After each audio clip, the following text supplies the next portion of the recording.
Bienvenidos al curso de Histología Básica y Avanzada. En este caso vamos a realizar la revisión del sistema urinario. Si dentro de los que hemos visto, pues tal vez es el que tiene mayor variedad morfológica en cuanto a estructuras celulares. Vamos a ver que hay bastantes tipos de células en diferentes lugares del mismo. Sin embargo, pues cada una tiene sus estructuras características y las podemos describir con mucha facilidad. Bien, entonces vamos a empezar con esto. El sistema urinario es aquel que se caracteriza por la producción de la orina. Sin embargo, no es su única función, sino que también tiene el propósito de realizar el ultrafiltrado de la sangre, o sea, remover todos los componentes tóxicos, metabolitos, desechos celulares, incluso algunos medicamentos, para que estos no se encuentren en la circulación o en el cuerpo humano. Así también se encarga de secretar algunas hormonas, de regular la presión arterial, de regular un poco también la concentración de agua en nuestra circulación y también de electrolitos. Entonces son de sus funciones más importantes. Así también se tienen algunas otras funciones meramente hormonales que nos ayudan a mantener una homeostasis corporal de manera constante. Entonces vamos a comenzar con que produce orina. Esta orina tiene diferentes características según la estructura en la que estemos hablando, ¿sí? Vamos a encontrar que hay dos porciones: vías urinarias altas y vías urinarias bajas. Las vías urinarias altas no es otra cosa más que el mero riñón que realiza el ultrafiltrado. Y las vías urinarias bajas implican desde los ureteros hasta la uretra, ¿sí? Y también incluye la vejiga. Entonces prácticamente la función de las vías urinarias altas es producir la orina, ¿sí? Producir orina. Y por otra parte, las vías urinarias bajas es solamente realizar el transporte para que la orina vaya saliendo, ¿sí? A partir de los ureteros, donde están en la salida de los riñones, prácticamente no hay ninguna estructura relevante en la formación de orina, solamente es conductiva. Y de hecho, el mismo epitelio que tienen los condiciona a que tengan estas funciones. Bien. Entonces vamos a hablar primeramente del riñón. El riñón es un órgano que está ubicado en la parte retroperitoneal del cuerpo humano, y esta parte se recubre por una fascia de tejido conectivo llamada fascia de Gerota. Alrededor de esta fascia de Gerota, que digamos que es una capsulita que lo rodea a todos los órganos que están por detrás de ella, también hay tejido graso.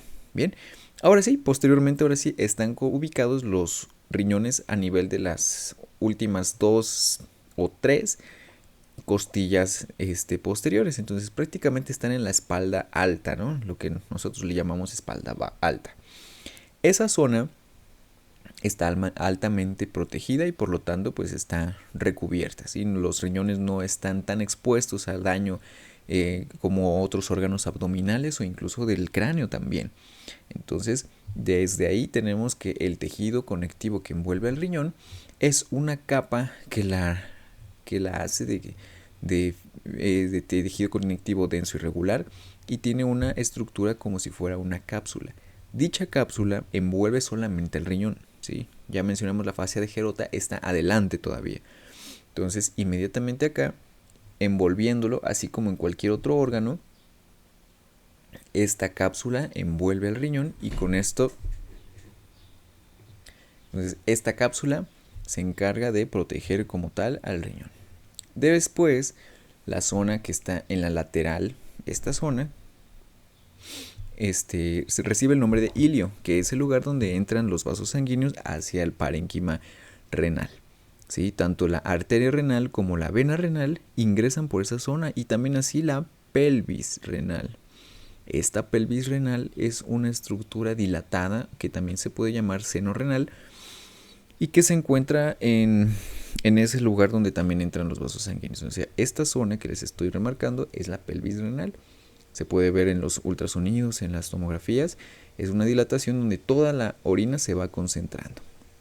Estrictamente hablando, no es que sea como un globo que se va inflando, solamente es un receptor.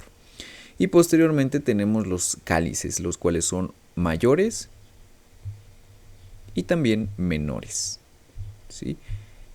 Los cálices mayores tienen un conjunto aproximado de 3 a 4 cálices menores y el cáliz menor está ubicado en el fondo de unas estructuras llamadas pirámides de Malpigio o pirámides medulares. Estas pirámides tienen una base hacia la concavidad y hacia la corteza, por así mencionarlo, y se componen por estructuras meramente tubulares. Bien, y por otra parte, esta zona de aquí de la pirámide se llama papila. Bien, la papila va a estar en contacto, o bueno, en un contacto virtual con el cáliz menor. Bien, ahora a grandes rasgos y de manera histológica tenemos dos secciones del riñón. Una que está en la parte exterior llamada corteza y una que está en la parte interna llamada médula. Estas estructuras tienen una característica muy importante que es la ubicación de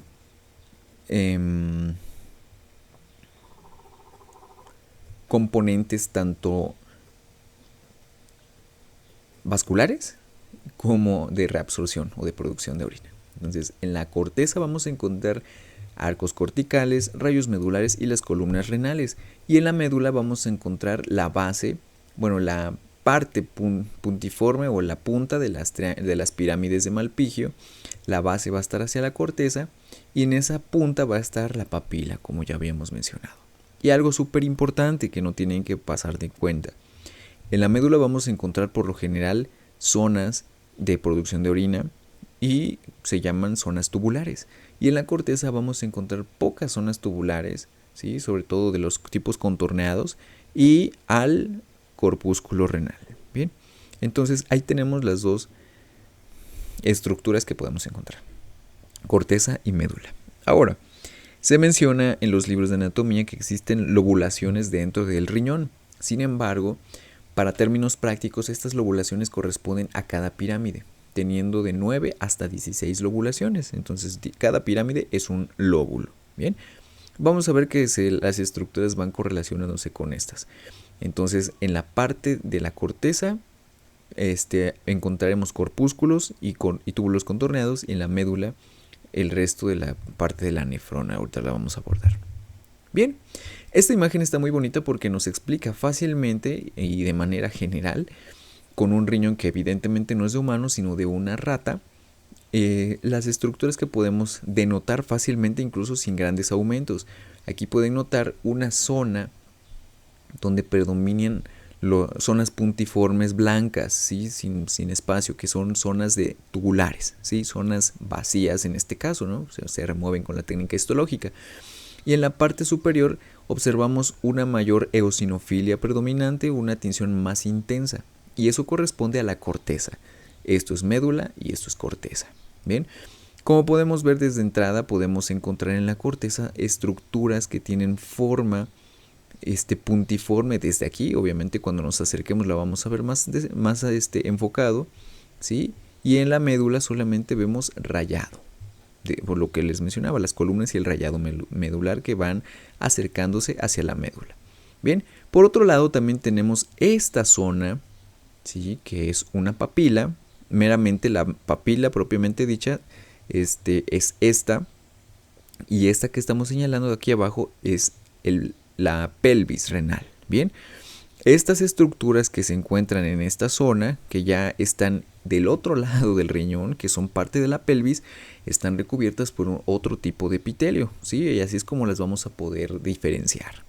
Noten también la gran cantidad de vasos sanguíneos que se encuentran aquí. Este de aquí es un gran vaso sanguíneo, y todas las manchas eosinofílicas rosas más diferenciadas, rosas tirando a rojo por supuesto, corresponden a vasos sanguíneos. Bien, y por aquí también podemos encontrar la zona de liberación de la pelvis renal, que es el uréter. Esta parte es una zona transversal y esta de aquí una longitudinal. Bien, entonces de aquí se va a producir la orina a raíz de la filtración de la sangre en la zona de la corteza. En la zona de la corteza es donde se lleva la filtración de la sangre. Posteriormente se va conduciendo a través de los túbulos que están constituyendo la nefrona, y va saliendo la orina en esa dirección. Entonces, ¿qué son los túbulos uriníferos? Son un conjunto de estructuras tubulares que componen a la nefrona y al sistema de túbulos colector. Bien, este sistema de túbulos colectores son 3 estructuras, las que ya habíamos mencionado, la papila renal y los cálices menores. Y por supuesto, la parte terminal de la nefrona, precisamente, los túbulos colectores o conductores de Bellini o conductos de Bellini, ¿sí? Estos como tal únicamente descargan orina, ¿sí? No ultrafiltran, no realizan concentración, solamente la descargan. La conducen hacia los cálices y hacia la papila, donde van a descargar para formar pipí, bien, para terminar de excretarla. Mucho de eso, además de zonas epiteliales, que prácticamente toda la nefrona es un continuo epitelio, también tenemos en su alrededor un espacio intersticial que está ubicado por tejido conectivo laxo, ¿sí? Entonces cada una de estas estructuras que tiene blanco adentro es un túbulo, y alrededor del túbulo de estas células tenemos tejido conjuntivo laxo, la zona intersticial. Bien, entonces llegamos a la parte más importante de esta clase, la nefrona, la cual está constituida por diferentes estructuras que, estrictamente hablando, son un tubo continuo. Bien, ¿desde dónde empieza? Desde algo que se llama corpúsculo renal, ¿sí? A raíz de ese lugar empieza a salir la sangre, donde se va a filtrar, y posteriormente va a hacer el recorrido a lo largo de todos los túbulos que componen la nefrona. Se menciona que hay de 1 a 4 millones por riñón, ¿sí? Entonces son bastantes nefronas en cada uno de los riñones, y la nefrona constituye la unidad funcional y estructural del mismo.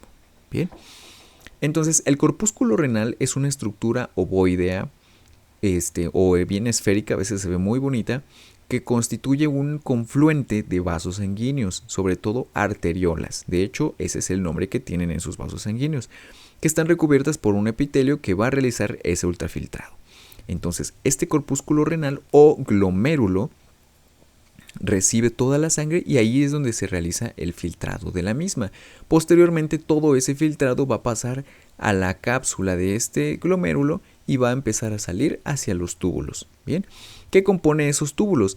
Muy bien, pues el túbulo contorneado proximal, el túbulo contorneado distal y el asa de Henle. Entonces, en la zona de la corteza vamos a tener una estructura característica, ya vimos el glomérulo, pero las otras son los túbulos contorneados, tanto el proximal como el distal, ¿sí? ¿Qué es lo que pasa? Que la nefrona realiza un viaje desde la corteza a la médula y vuelve a regresar a la médula, ¿sí? Aquí lo podemos ver. Entonces, las estructuras que están en la corteza son túbulos contorneados, y las que están en la médula son asas de Henle, ¿sí? Y aquí vamos a tener 5 asas de Henle. Una porción gruesa descendente, una porción delgada descendente, el asa de Henle propiamente dicha, o sea, el asa es literalmente la curvita donde hace el retorno, luego una asa de Henle ascendente delgada, y por último una asa de Henle gruesa del ascendente. Bien, entonces ahí tenemos 4 tipos de asa de Henle. Estructuralmente hablando, son diferentes porque las células que los recubren cambian en su constitución y tienen diferentes funciones, pero a la microscopía óptica no hay ninguna diferencia. Vamos a ver que estas diferencias resaltan en la microscopía electrónica. Bien, entonces no se les olvide esto. En la parte de la corteza tenemos glomérulo, contorneados proximales y distales. Bien, en la zona que está muy pegada a la médula vamos a poder encontrar zonas del asa de Henle en la misma corteza. Sin embargo, pues para no confundirnos, lo vamos a ubicar en la médula. Bien, y en la médula pues ya asa de Henle y partes de los mismos túbulos colectores que también van a empezar a discurrir desde la corteza. Bien, entonces existen diferentes tipos de nefronas en base a qué, en base a su posición dentro del parénquima renal. Entonces acuérdense de la fotito que teníamos donde estaba el riñón, teníamos una corteza, ¿sí? Teníamos la corteza y teníamos la médula. Entonces en la corteza los glomérulos van a estar en diferentes alturas, ¿sí? Van a estar en esta zona de por acá, y por lo tanto sus asas de Henle no van a poder llegar hasta el fondo de la médula, ¿sí? Que lo que mencionábamos en la diapositiva anterior. Ese sistema de túbulos debe llegar hasta la médula para concentrar y hacer por medio de difusión pasiva el intercambio de electrones y de electrolitos.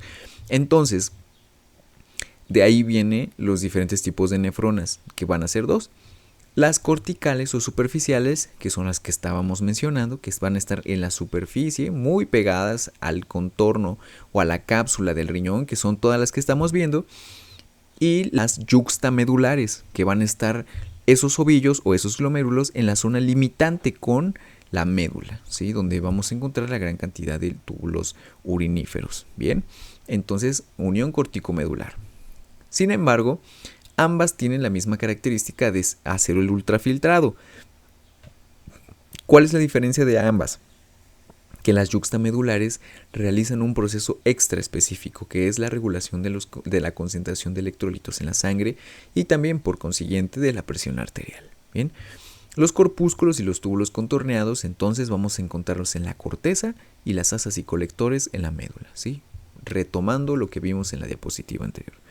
Y miren aquí cómo es que se ven estos glomérulos, ¿sí? Son fáciles de reconocer porque todas las estructuras parecen tubos recortados, mientras que los glomérulos pues son perfectamente reconocibles porque son un conjunto de células bien acuminadas, como si fuera un racimo de uvas o moras también.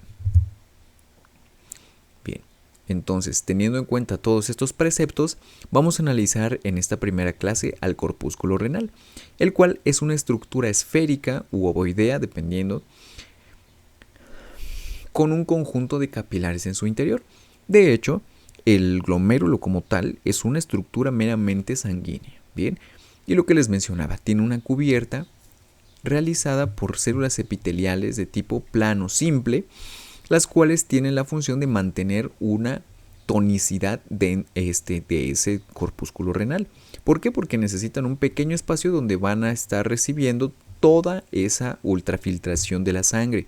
Bien, y por otro lado van a tener una cubierta interna para formar un espacio virtual y esas células van a tener un nombre propio. Bien, en el espacio urinario, esta también es llamado espacio de Bowman, ¿sí? Y la cubierta capsular, esto es también la cápsula de Bowman, ¿sí? La parte parietal.